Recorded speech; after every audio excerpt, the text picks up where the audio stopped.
Hello, my dear students. Welcome back to your political science class. I hope you are getting chapter number 5, Contemporary South Asia. In the last video, we have discussed many of the countries like Pakistan, Sri Lanka, Nepal, Bangladesh and all. And अब जो सबसे बड़ी बात है, यही major countries हमें discuss करनी थी. अब जो सबसे बड़ी बात है वो ये है कि इतनी सारी कंट्रीज़ एक साथ एक ग्रुप में किस तरह से पीस और कोऑपरेशन को मेंटेन करके रहती हैं, उस बारे में हमने बात करनी है. पीस और कोऑपरेशन साउथ एशिया में किस तरह से इस्टेब्लिश होता है. तो पीस और कोऑपरेशन को इस्टेब्लिश करने के लिए इन्होंने क्या किया हुआ, एक एसोसिएशन बनाई हुई है और उस एसोसिएशन का नाम है सार्क. और हमारा आज का टॉपिक है SAARC, South Asian Association of Regional Cooperation. और बच्चे यही इस चैप्टर का लास्ट टॉपिक भी है. इंडिया का मानना है कि सार्क बहुत इम्पॉर्टेंट ऑर्गेनाइजेशन है. किस लिए? रीजनल कोऑपरेशन के लिए. और regional cooperation actually indispensable part है वर्ल्ड पीस का. इसलिए सार्क बनाने के लिए इंडिया, मालदीव्स, पाकिस्तान, बांग्लादेश, श्रीलंका, भूटान और नेपाल ने एक इनिशिएटिव लिया और सार्क की इस्टेब्लिशमेंट की. और उसका हेड क्वार्टर है काठमांडू में, नेपाल में. बेसिकली ये जो आइडिया था रीजनल कोऑपरेशन का साउथ एशिया की, 3 कॉन्फ्रेंसेस में इसको डिस्कस किया गया. पहली Asian relation conference in New Delhi April 1947 में हुई थी. दूसरी बैगियो कॉन्फ्रेंस जो फिलीपींस के अंदर हुई थी मई 1950 में. थर्ड हुई थी कोलंबो में, पार्स कॉन्फ्रेंस बोला जाता है. और इसका प्रपोजल जो था बेसिकली बांग्लादेश के प्रेसिडेंट ज़ियाउर रहमान ने मई 2 1980 को दिया था. और अल्टीमेटली 8 दिसंबर 1985 को ये इस्टेब्लिश हो गई थी. And you know what, SAARC is the largest regional organization in the whole world. अब इसके कुछ प्रिंसिपल्स हैं. सबसे पहला प्रिंसिपल है कि एक भी किसी भी कंट्री, कोई भी मेंबर स्टेट है, उसका सोवरेनिटी, टेरिटोरियल इंटेग्रिटी, इक्वलिटी और इंडिपेंडेंस का ध्यान रखना है. दूसरा, कोई भी कंट्री, कोई भी मेंबर स्टेट दूसरे मेंबर स्टेट के इंटरनल मैटर्स में इंटरफेयर नहीं करेगा. थर्ड, अपने म्यूचुअल बेनिफिट के लिए कोऑपरेशन मेंटेन करना मस्ट है. फोर्थ, सारे के सारे डिसीजंस जो हैं बिना पार्शियलिटी के लिए जाने चाहिए. और फिफ्थ, सारे के सारे इश्यूज़ जो हैं, बायलैटरल इश्यूज़ को ख़त्म करके, मतलब 2 कंट्रीज़ के आपस में जो इश्यूज़ हैं, चाहे पॉजिटिव हैं चाहे नेगेटिव हैं, उनको साइड में रख के सार्क के अंदर सिर्फ मल्टीलेटरल इश्यूज़ को डिस्कस करना है. अब सार्क के कुछ एम्स एंड ऑब्जेक्टिव्स भी हैं. कुछ चीज़ों को ध्यान में रखते हुए सार्क की इस्टेब्लिशमेंट की गई थी. और सबसे पहले क्या है, जो साउथ एशिया के लोग हैं उनका वेलफेयर करना और उनका स्टैंडर्ड ऑफ लिविंग को इंक्रीज़ करना. दूसरा, इकोनॉमिक डेवलपमेंट अचीव करना, प्रॉपर सोशल प्रोग्रेस होना, और कल्चरल डेवलपमेंट भी मस्ट है सारे के सारी साउथ एशियन कंट्रीज़ के लिए. हर इंसान को, साउथ एशियन स्टेट के हर मेंबर को, हर पर्सन को अपॉर्चुनिटीज़ देना ताकि वो ऑलराउंड पोटेंशियलिटीज़ इंक्रीज़ कर सकें अपनी. कलेक्टिव सेल्फ कॉन्फिडेंस को इंक्रीज़ करना, प्रॉब्लम्स, एक दूसरे की प्रॉब्लम्स को एग्जामिन करना और उसको अंडरस्टैंड करना और उसमें हेल्प करना, कोऑपरेशन को बढ़ाना इंटरनेशनल और रीजनल लेवल पर, और सबसे मेन जो है रीजन की पीस को मेंटेन करना. अब बात करते हैं कुछ मेंबर्स की. करंट मेंबर्स जो हैं सार्क के, फाउंडिंग मेंबर्स तो अभी तक हैं ही हैं, बांग्लादेश, भूटान, इंडिया, मालदीव्स, नेपाल, पाकिस्तान, श्रीलंका. बस अफ़गानिस्तान ने भी इसको ज्वाइन कर लिया है. कब? 2007 में. और ऑब्जर्वर्स कौन हैं? Australia, China, EU, Japan, Iran, Mauritius, Myanmar, south Korea and USA. बेटे अगर अब ऑर्गेनाइजेशनल स्ट्रक्चर की बात करें सार्क के, ध्यान देने वाली ये चीज़ है कि 6 ऑर्गेनाइजेशंस हैं, 6 डिविजन्स हैं जो सार्क को ऑपरेट करती हैं. Council members, standing committee, programming committee, technical committee and secretariat. If I talk about council, सबसे टॉप पर रहती है काउंसिल। हेड्स हैं गवर्नमेंट के, मेंबर कंट्रीज़ के। इसके अंदर जो काउंसिल है एक पॉलिसी मेकिंग बॉडी है और लगभग 2 साल में एक बार काउंसिल की मीटिंग होती है। काउंसिल मेंबर्स ये काउंसिल को असिस्ट करते हैं। फॉरेन मिनिस्टर्स जैसे कि मेंबर कंट्रीज़ के हो गए। अब ये क्या काम करते हैं? पॉलिसीज़ को फॉर्मुलेट करने में इनका काम होता है। फंक्शनिंग को चेक करना, जो जहाँ जहाँ कॉपरेशन की ज़रूरत है उन एरियाज़ को चेक करना। Chalk out the additional mechanism की और क्या क्या चीज़ों की ज़रूरत हो सकती है। Decide about general issues of common interest of SAARC members की इनको जनरल इश्यूज़ क्या हैं या जो ऐसे कौन से इश्यूज़ हैं जो सबके लिए कॉमन सेम है और उनको किस तरह से उन पर वर्क करना है।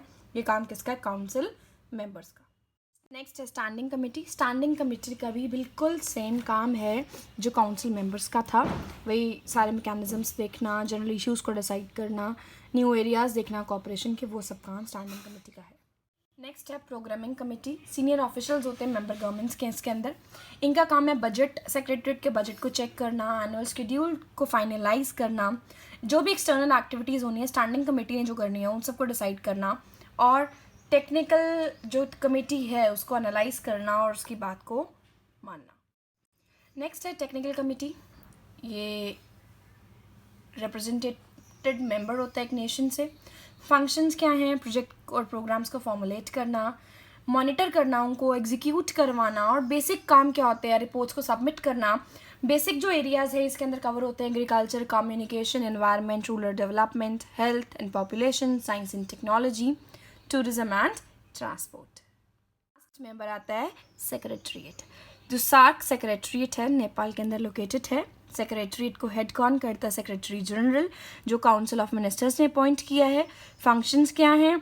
कोऑर्डिनेट करना, फंक्शन एक्टिविटीज़ को एग्जीक्यूट करना और उनको मॉनिटर करना, सार्क की मीटिंग्स को सर्विस करना, चेक करना, ऑर्गेनाइज करना, कम्युनिकेशन लिंक के तरह काम करना सार्क के बीच में और अदर इंटरनेशनल जो भी इंटरनेशनल फर्म्स हैं उन सबके बीच में एक लिंक की तरह काम करने का काम किसका है?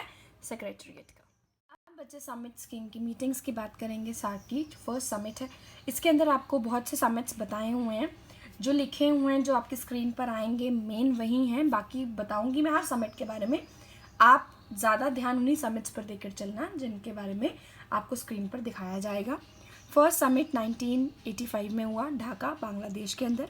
यूएन चार्टर को रीअफर्म करना और एक दूसरे की सॉवरेनिटी को रिस्पेक्ट करने का काम किया गया। इसके अंदर इकोनॉमिक क्राइसिस पे बात की गई, पॉवर्टी को मेन इशू माना गया और साथ ही साथ नॉन अलाइंड मूवमेंट को कंटिन्यू करने के लिए, कॉपरेशन, म्यूचुअल कॉपरेशन मेंटेन करने के लिए, फ्रेंडशिप बढ़ाने के लिए, पीस और ट्रेड को बढ़ाने के लिए इस समिट में डिसीजंस लिए गए। सेकेंड समिट हुआ बैंगलोर 1986 में। यहाँ पर डिसाइड हुआ कि जो सेक्रेटरीट है कहाँ बननी चाहिए? काठमांडू में बननी चाहिए। कॉम्प्रिहेंसिव स्टेप्स लेने चाहिए किसको? टेररिज्म को ख़त्म करने के लिए। डॉक्यूमेंटेशन सेंटर्स कहाँ कहाँ बनने चाहिए? क्या रेडियो टेलीविज़न प्रोग्राम्स किस तरह से होने चाहिए? इसके अंदर बात किया गया। नेक्स्ट है थर्ड कॉन्फ्रेंस 1987 काठमांडू नेपाल के अंदर। स्टडी किस तरह से नेचुरल डिज़ास्टर्स में के आफ्टर इफेक्ट्स को किस तरह से डील करना है उसके बारे में बात की गई। इसके अंदर लोगों को एनजीओ में पार्टिसिपेट करने के लिए किस तरह से इनकरेज करना है उसके बारे में बात की गई। और हर कंट्री के पास जब कभी फूड के प्रोडक्शन कम हो जाए तो उन कंट्री को, मेंबर स्टेट्स को फूड किस तरह से प्रोवाइड किया जा सकता है उस बारे में बात इस समिट में की गई। फोर्थ समिट हुआ 88 में इस्लामाबाद यानी कि पाकिस्तान के अंदर। म्यूचुअल कॉपरेशन के ऊपर स्ट्रेस ले डाउन किया इन्होंने। कहा कि भाई मालदीव्स के अंदर जो कूप है उसको सपोर्ट करेंगे हम लोग, उससे मालदीव्स को। 89 में सार्क को, 89 का जो ईयर था वो SAARC year against drug abuse consider किया गया और 90 के ईयर को SAARC year of the girl child introduce किया गया। फिफ्थ समिट हुआ मेल, यानी कि पहले कोलंबो में होना था बच्चे ये, लेकिन हुआ कहाँ? मेल में। कैपिटल है मालदीव्स की 1990 में। और इसके अंदर क्या किया गया? वही 91 से लेकर 2000 का जो डिकेड है उसको डिकेड ऑफ गर्ल चाइल्ड बोला गया। और कुछ डिस्कशंस की गई कि किस तरह से जो टेंशन का एटमॉस्फेयर है इंडिया और पाकिस्तान के बीच में, उनको क्या किया जाए, उनके बीच की टेंशन को ख़त्म किया जाए, and let's just start to maintain the peace between these two countries. Sixth summit फिर कोलंबो में किया गया और इसका काम था इंडिपेंडेंट साउथ एशियन कमीशन बनाना पॉवर्टी एलिवेशन के ऊपर, और इंटर गवर्नमेंटल ग्रुप्स बनाने को सेट करने के लिए परमिशन लेना, अप्रूवल लेना। 7th समिट हुआ 93 में ढाका के अंदर। यहाँ पर कुछ सब लीडर्स ने, ऑलमोस्ट सब लीडर्स ने कंसर्न दिखाया अपना कि जिस तरह से वर्ल्ड इकोनॉमी में इनइक्वालिटीज़ मेंटेन की जा रही है उनको कैसे ख़त्म किया जाए। पॉवर्टी को ख़त्म करने के लिए 2002 में इन्होंने स्ट्रैटेजीज़ अपनाई और उसको एजेंडा ऑफ एक्शंस बोला गया। और साउथ एशियन फेस्टिवल हुआ जिसके अंदर सार्क को अप्रिसिएशन मिला और इससे क्या हुआ, उनका कल्चर प्रमोट हुआ। 8th समिट दिल्ली के अंदर हुआ 95 में। उससे पहले 94 का जो ईयर था सार्क ईयर ऑफ यूथ बोला गया उसको। 96 का ईयर जो था उसको सार्क ईयर ऑफ लिटरेसी बोला गया। जो 8th समिट हुआ उन्होंने कॉमन मार्केट एस्टेब्लिश करने की बात कही कि अब हम रीजनल कोऑपरेशन ट्रेड के बीच में भी लेकर आएंगे।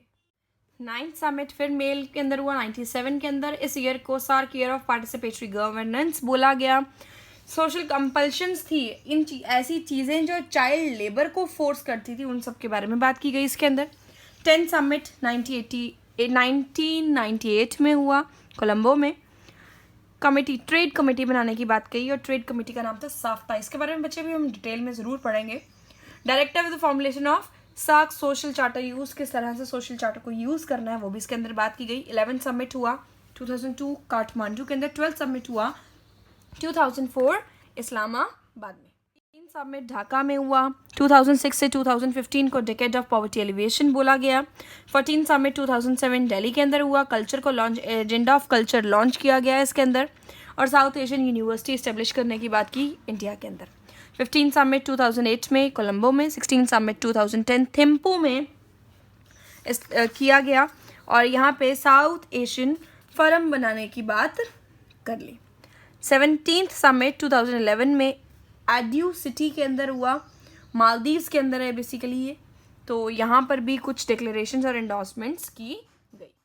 18th समिट 2014 में काठमांडू में किया गया और 26 to 27 नवंबर में हुआ। इन लोगों ने, यहाँ पर लीडर्स ने कोऑपरेशन और कोलैबोरेशन की बात की, कॉमन इंटरेस्ट के इश्यूज डिस्कस किए, और 2016 को ईयर ऑफ कल्चरल हेरिटेज भी बोला जाता है।